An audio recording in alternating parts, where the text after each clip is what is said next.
E uma coisa que ela sempre reclamava era que todas... Eu dizia, mas como raios tu não fez mamografia? Como raios tu não notou que tinha esse troço? E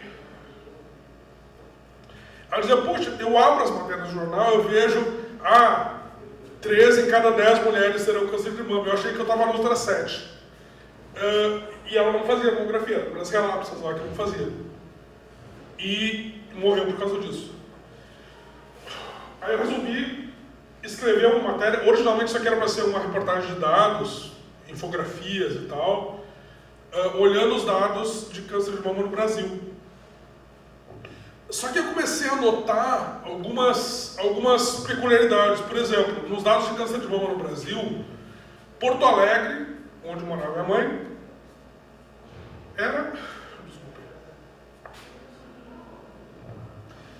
é a cidade que mais tem incidência de câncer de mama. Mas também é a cidade onde mais se faz mamografia. E aí eu comecei a olhar os dados e comecei a pensar em quantas mulheres no Sergipe, onde tem muito menos mamografia, não acabam morrendo sem nunca saber do quê. E aí eu resolvi contar a história do jeito que ela gostaria de ter lido. Do jeito que, se ela lesse, ela teria corrido para fazer a mamografia. E funcionou. Para ela não funcionou. Mas na segunda-feira seguinte, isso saiu no domingo, veio uma colega minha me dar um abraço.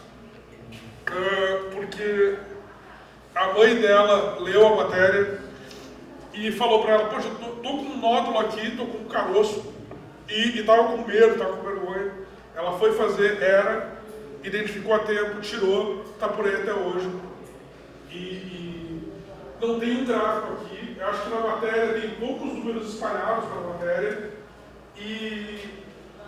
mas ela começou como uma matéria de dados. E a história que eu conto é a história que eu vi. Eu entrevistei médicos, entrevistei pesquisadores e tal, para contar o que é o câncer de mama, mas usando essa história como fio condutor. E é doido, porque isso aqui é uma matéria de dados sem parecer que é. Enfim, deixa eu recompor aqui, desculpa. Essa parte final agora eu vou falar dessa minha maluquice que foi abrir a minha empresa depois de passar anos sendo jornalista em empresas jornalísticas e ONGs, etc.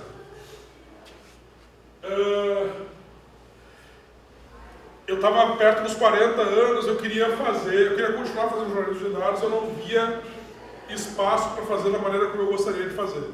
Então eu resolvi sair fora e fazer de fora, colaborando com empresas, colaborando com empresas jornalísticas, ONGs, etc. Tipo um cowboy. E, assim, especialmente desde a Covid, começou a dar certo. Assim, começou a dar mais certo. Ainda não tá dando para ficar rico.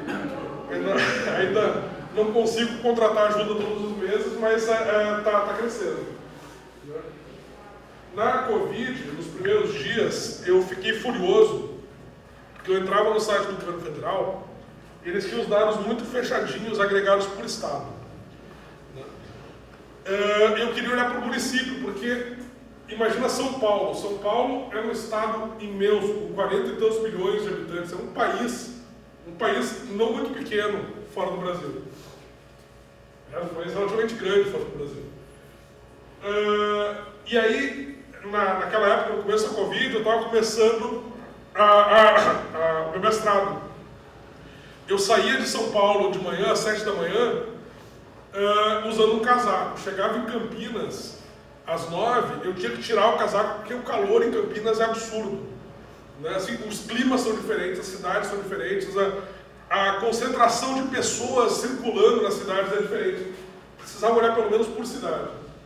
Então eu comecei a entrar nos sites das secretarias de saúde dos estados, que é mais ou menos o que hoje faz o consórcio de e-mails. Mas isso fazia na segunda semana da Covid no Brasil, eles começaram a fazer 3 meses depois. Né? E puxava esses dados para organizar para o município. E aí, injustamente, alguns colegas diziam que os meus dados eram mais certos que os do governo. Não tem como os meus dados serem mais certos que os do governo. O governo federal estava fazendo uma burrada. O governo federal não estava cumprindo o seu papel de centralizar os dados, mas os governos estaduais estavam acompanhando. Então, assim, os meus dados eram tão certos quanto os dados do governo estadual, porque era o único dado que eu tinha. Mas não tinha como ser mais certo, porque eu não podia orientar a cobrir as lacunas que eu via. Cada estado, às vezes, tinha a sua maneira diferente de testar, e quanto mais o estado testa, mais ele capta. O estado que, Minas Gerais, o governador fez a ronda dos meios de comunicação, falando do seu sucesso de Minas Gerais em conter a Covid, porque os números estavam baixos. E aí, por causa de uma análise que eu fiz aqui, essa aqui, mostrava que o horizonte estava lá em cima, tinha muita gente morrendo de síndrome respiratória aguda grave, que é uma causa temporária, né? É uma coisa, assim, tem alguma coisa acontecendo, não sabemos o que. Em 70% dos casos, quando tu testa, é Covid. Tem sido Covid. Só que aí, Minas Gerais estava ótimo na Covid e péssimo na Cirrag. Isso aqui é sei lá, a gripe do pão de queijo, alguma coisa assim. Né? Que só tem aqui em Minas Gerais, não é a mesma coisa que tem no resto do mundo. Só tem no Paraná também tinha Curitiba aqui. No Paraná tinha a mesma coisa, uma pneumonia paranaense. E aí a pneumonia do pinhão, ali em Curitiba era causada pelo pinhão e em Belo Horizonte era pelo pão de queijo.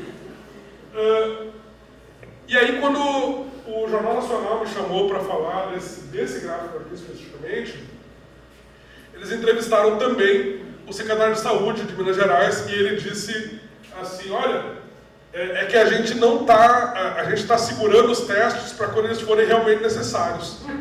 Então assim, se tu não testa, tu não sabe. Né? Se tu não bota o termômetro, a pessoa não tem febre. Tá super bem. E aí eu comecei a fuçar nesses dados de síndrome respiratória aguda grave, até hoje. Hoje de manhã, antes de vir para cá, eu atualizei a minha base, né? Para olhar o que está acontecendo, casos de síndrome respiratória aguda grave, com todas as características de Covid, mas não marcados como se fossem. E era um salto, aqui tinha 20 mil a mais. E aí naquela época, quando isso começa a aparecer, os milicos começam a encher o saco para tentar esconder esses dados. E aí eu começo a tentar mostrar mais ainda. Né? Isso aqui é uma dashboard que eu criei para apoiadores do meu projeto, né? Continuei coletando os dados do meu jeito, por mais que o governo federal tenha escondido os dados por 3, 4 dias, eu continuei coletando e para mostrar para o público. Isso levou um convite para escrever para a época sobre o perfil de quem morre de Covid no Brasil. E aí, algumas colegas, a gente pegou assim, qual é o perfil dessa pessoa de idade, de cor da pele, etc. Encontraram uma pessoa, um cara que era motorista de ambulância, tinha essa faixa etária, tinha todo esse perfil e morreu de Covid salvando gente. No ano passado a gente fez isso aqui sobre as mortes de Covid que não chegam ao UTI. É absurdo. Quase 4 em cada 10 pessoas que morriam de Covid no começo do ano passado, os hospitais lotaram, né, no final do ano passado, no final de 2020, nossa, estou perdendo tempo, se liberou geral, o pessoal foi para a praia, ano novo, etc., e começou a lotar o UTI. Amazonas, em janeiro, faltou oxigênio, etc. Então a gente chegou a isso aqui, 38% das pessoas morriam de Covid sem chegar ao UTI. Mas faltava saber mais sobre essas pessoas. Por exemplo, as pessoas que não puderam ficar em casa, os trabalhadores que tiveram que sair de casa para trabalhar. Será que eles morriam mais ou menos do que os outros? Então, o banco de dados do SVEP-GRIP, ele tem o campo para registrar a profissão do trabalhador, só que só registram praticamente quando o trabalhador é da saúde, quando é médico, enfermeiro, etc. Os outros, as pessoas não me perguntam qual é a profissão. Então não tinha como saber. E aí um dia falando com meu irmão, que é contador, ele falou assim, cara, tu olha os dados do CAGED? Eu olho. O CAGED é um banco de dados fabuloso do Ministério do Trabalho, que ele tem uma linha para cada trabalhador que foi contratado ou demitido, ou desligado. Não só demitido. A maior parte dos desligados são demitidos, mas tem os que perdem demissão e tem os que morrem. Uma das causas de desligamento é morte. O Wagner falou assim, já olhou os desligamentos por morte? Eu nunca olhei. Eu fui olhar. E quebrava a profissão. Aí começa a aparecer uma diferença, a diferença de isso aqui se chama excesso de mortalidade, né? Quantas mortes a mais teve em relação à média anterior, ao período anterior. Motorista de caminhão era maior, faxineiro, vendedor do comércio varejista, porteiro de edifícios, alimentador de produção. Aqui em Santa Catarina, lá na região de Chapecó, etc., o pessoal que trabalha na indústria da carne sofreu pra caramba com o Covid. Auxiliar de escritório vigilante, especialmente aqueles que ficam na porta do shopping, ali ficavam na porta do shopping medindo a temperatura ali no pulso, né? E por aí vai, técnico de enfermagem também teve aumento de mortalidade. Essa matéria aqui saiu do Meu País e acabou levando a greves de motoristas de ônibus em 3 estados diferentes. Assim, é muito doido imaginar que uma coisa assim. E depois o DIEESE, que é o Departamento Intersindical